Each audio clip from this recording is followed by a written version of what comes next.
Hey everyone, good morning. In this video, I am going to discuss about colligative properties. And in my previous videos, I have already discussed many concepts regarding the solution chapter. You can check it out. The links are given in the description box.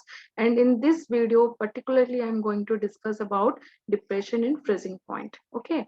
And depression in freezing point is a type of colligative properties. Although I have already discussed in my previous video, but still I am going to revise it little. The colligative properties क्या होते हैं? What are colligative properties?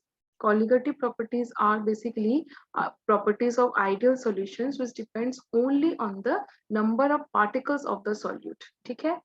It is dependent only number of particles of the solute in a definite amount of solvent and do not depend on the nature of the solvent. तो यहाँ पे याद रखने वाली क्या क्या चीजें हैं?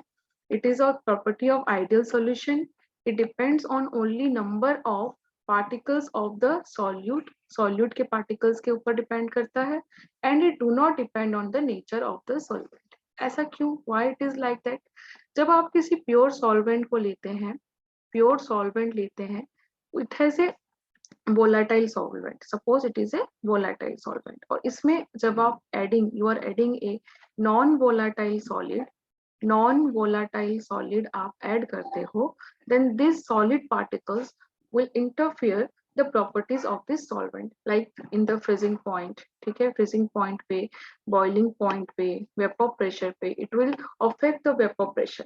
And the solid के जो particles होते हैं, this particle will affect the these properties of the solvent. Therefore, these properties are called colligative properties and they are only dependent on the number of molecules or number of particles of the solute, ना कि solvent. Nature of solvent पे depend नहीं करता. Okay, and there are 4 types of colligative properties and they are listed below.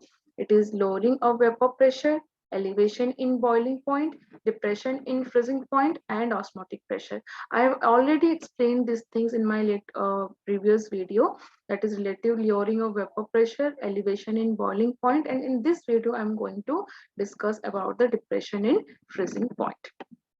So let's begin with the depression with freezing point. Okay, and before understanding depression in freezing point, depression in freezing point मतलब कि जब आप solvent को solution के form में लेके जा रहे हैं तो what is the change in the freezing point, उसको समझने से पहले you have to understand what is freezing point. Freezing point किसको कहते हैं? ठीक है, so freezing point is defined as the temperature. It is defined as the temperature of a substance at which in the liquid form and in the solid form of a substance. इसको मैं आपको clearly definition समझाने से पहले आपको एक example देके समझाती हूँ. जैसे कि आपके पास एक सॉल्वेंट है, suppose you have a solvent, ठीक है, वोलेटाइल सॉल्वेंट है, इसका वेपर प्रेशर होगा, कोई वेपर प्रेशर होगा उसका. ठीक है, जब आप इसको सॉलिड फॉर्म में कन्वर्ट करेंगे तो इसको मैं फ्रोजन सॉल्वेंट लिखूंगी, सॉलिड नहीं लिखूंगी, यहाँ को मैं इसको फ्रोजन लिखूंगी. ठीक है, फ्रोजन लिखूंगी. तो फ्रोजन में इसका जो वेपर प्रेशर होगा, ठीक है, तो at a particular temperature the vapour pressure of this solvent, ठीक है, and the vapor pressure of this frozen solvent will equal, and that temperature is known as the freezing point. That temperature is known as the freezing point. ठीक है, समझ में आ रहा है? किसी भी सॉल्वेंट में हम जब कोई उसको फ्रीज करते हैं, उसको सॉलिड में कन्वर्ट करते हैं, तो दोनों का जो वेपर प्रेशर जिस टेम्परेचर पे सेम होता है, that temperature is called freezing point.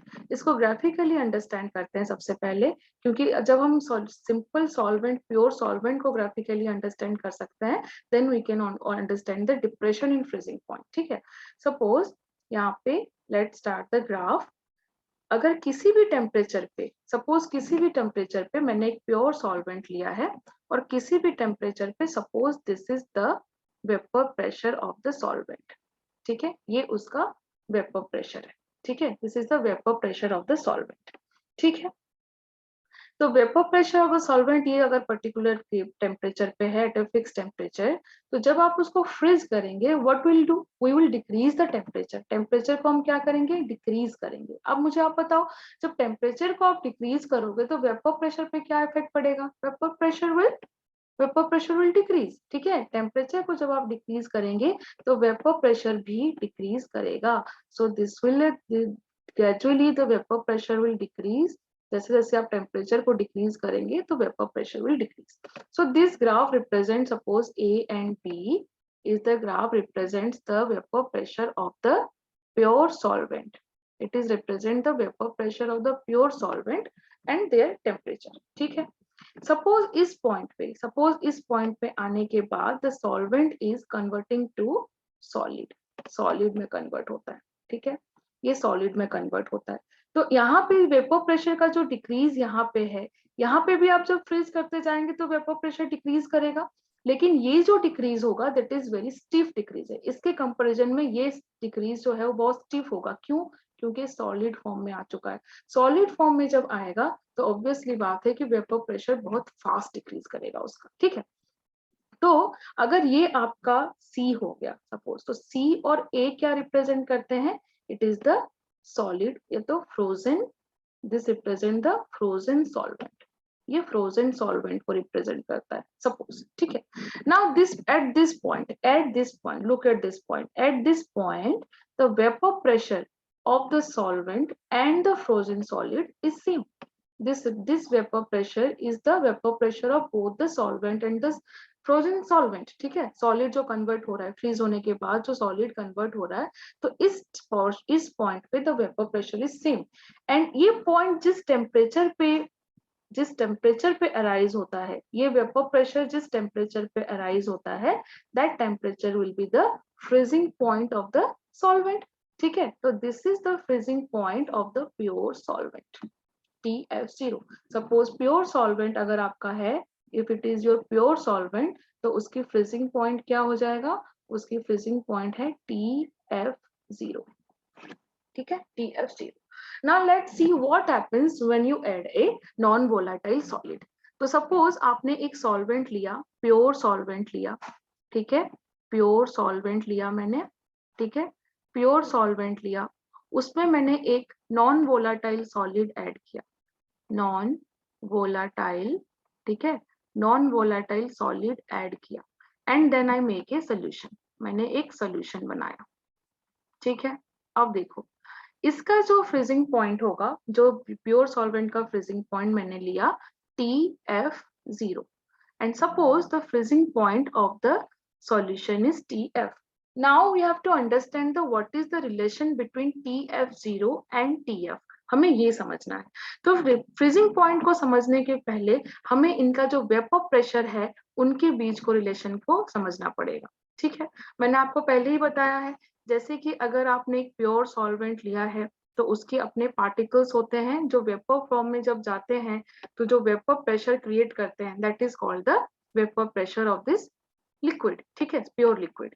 लेकिन जब आप उसमें एक सॉलिड ऐड कर देते हैं, सॉलिड जब ऐड कर देते हैं तो दैट सॉलिड पार्टिकल्स, अगर मैं सॉलिड पार्टिकल्स को व्हाइट पार्टिकल्स से रिप्रेजेंट करूं, then solid particles will interfere the surface को इंटरफियर करेंगे and they will not allow all the pure solvent to evaporate. तो यहाँ पे जो वेपर फॉर्मेशन होगा, द वेपर फॉर्मेशन होगा that will be low than the pure solvent. ठीक है, तो आपका जो vapour pressure of the solution होगा, सॉल्यूशन का जो वेपर प्रेशर होगा, it will be lower than the pure solvent. ठीक है, समझ में आ रहा है? तो अगर वेपर प्रेशर किसी पर्टिकुलर टेम्परेचर में सॉल्यूशन का अगर लो हो रहा है, तो मैं उसको अगर यहाँ पे रिप्रेजेंट करूंगी, ये अगर वेपर प्रेशर का पॉइंट है सॉल्वेंट का, तो इसके नीचे कहीं ना कहीं आएगा, इसके नीचे आएगा, it will lie below this curve. क्यों? Because at the same temperature, एक ही टेम्परेचर पे वेपर प्रेशर जो सॉल्यूशन का होगा, it will be less than the solvent, जो हमने यहाँ पे देखा। ठीक है, तो इस ग्राफ को अगर मैं प्लॉट करूंगी तो इसी पॉइंट से जब मैं इसको फ्रीज करूंगी, तो जब मैं सॉल्यूशन को फ्रीज करूंगी तो इट विल डिक्रीज। ठीक है, vapour pressure will decrease and it will decrease and make the solvent, frozen solvent in this position. ठीक है, इसका क्या मतलब हुआ कि यहाँ पे जो आपका टेम्परेचर है, जहां पे इसका वेपर प्रेशर, इस पॉइंट पे vapour pressure of the solid and liquid आपका सेम हो गए हैं। ठीक है, सेम हो गए हैं। और यहाँ पे आपका जो टेम्परेचर होगा, that will be the freezing point of the solvent, and this difference will give you the change in freezing point. ठीक है. Now by looking at this graph you can very easily interpret that the freezing point of the pure solvent is greater than the freezing point of the solution. ठीक है. अगर ये आपका freezing point of the solution है, ये अगर आपका pure solvent है, then this will greater than this one. ठीक है. This one the freezing point of the solvent. It is the freezing point of the pure solvent and it is the freezing point of the solution. Solution हुआ when the freezing point of the pure solvent is greater than the freezing point of the solution. ठीक है. So what will be the change in the freezing point? So delta TF will be TF0 minus TF. यही होगा. ठीक है.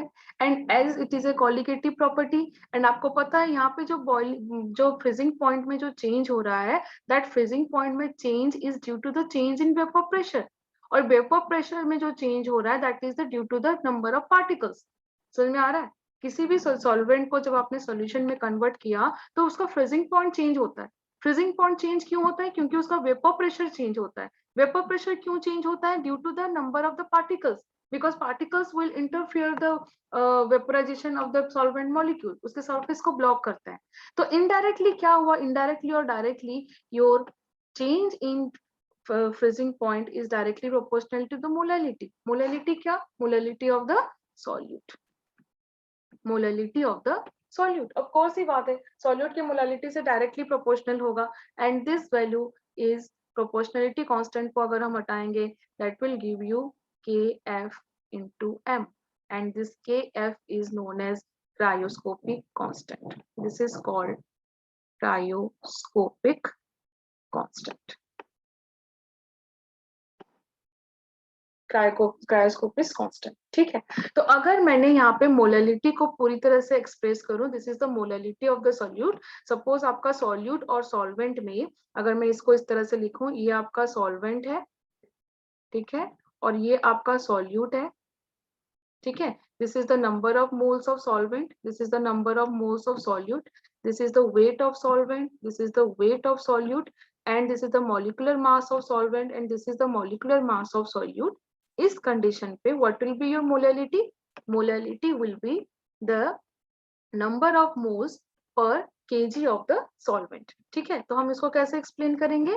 number of moles क्या हो जाएगा? number of moles of the solute मतलब weight divided by molecular mass. ठीक है. W2 divided by M2. ठीक है. और केजी में अगर नहीं है, ग्राम में गिवन है अगर आपका सॉल्वेंट का वेट, तो W1000 divided by W1. So this will be the formula for the depression in freezing point where Kf is your cryoscopic constant और इसको मोलल डिप्रेशन कांस्टेंट भी कहते हैं. मोलल डिप्रेशन कांस्टेंट भी कहते हैं. आपको समझ में आ रहा है सबको? आई होप सबको बहुत अच्छे से समझ में आ रहा होगा. बहुत इजी है.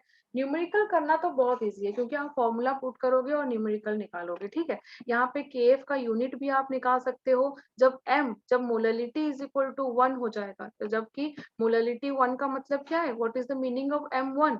when 1 mole of the substance is dissolved in 1 kg of the solvent, at that time your change in freezing point, your depression in freezing point equal to your molality, your molal elevation constant. ठीक है. और आपका उसमें जो unit आएगा वो होगा kelvin KG पर मोल. ठीक है. समझ में आ गया? तो in this way you can find out. सबसे इंपॉर्टेंट है इस चीज को समझना, इस ग्राफ को समझना. Why there is a change in the freezing point. क्यों चेंज हो रहा है? फ्रीजिंग पॉइंट चेंज इसलिए हो रहा है कि वेपर प्रेशर चेंज हो रहा है. वेपर प्रेशर क्यों चेंज हो रहा है? बिकॉज द सॉल्यूट के पार्टिकल्स आर इंटरैक्टिंग. सॉल्यूट के पार्टिकल्स जो है वो यहाँ पे सरफेस को ब्लॉक कर रहे हैं, जिसके वजह से ये जो सॉल्वेंट है उसके particles are not coming to the vapour press, और जितना कम आएंगे उतना वेपर प्रेशर लो क्रिएट करेंगे. So all these things are correlated. Your vapor pressure, boiling point and the freezing point, everything are correlated to each other. अगर आपको ये video आपने पूरा देखा होगा तो I hope depression and freezing point में आपको कोई भी डाउट्स नहीं रहेंगे और आपको ये भी क्लियरली पता चला होगा कि कॉलिगेटिव प्रॉपर्टी में नंबर ऑफ मोल्स या नंबर ऑफ मॉलिक्यूल्स और पार्टिकल्स ऑफ सॉल्यूट का इंपॉर्टेंस क्यों होता है, why it is directly proportional to, why this thing is directly proportional to the molality. ठीक है, तो आई होप आपने पूरी वीडियो देखी होगी, आपको समझ में आया होगा। Thank you so much for watching.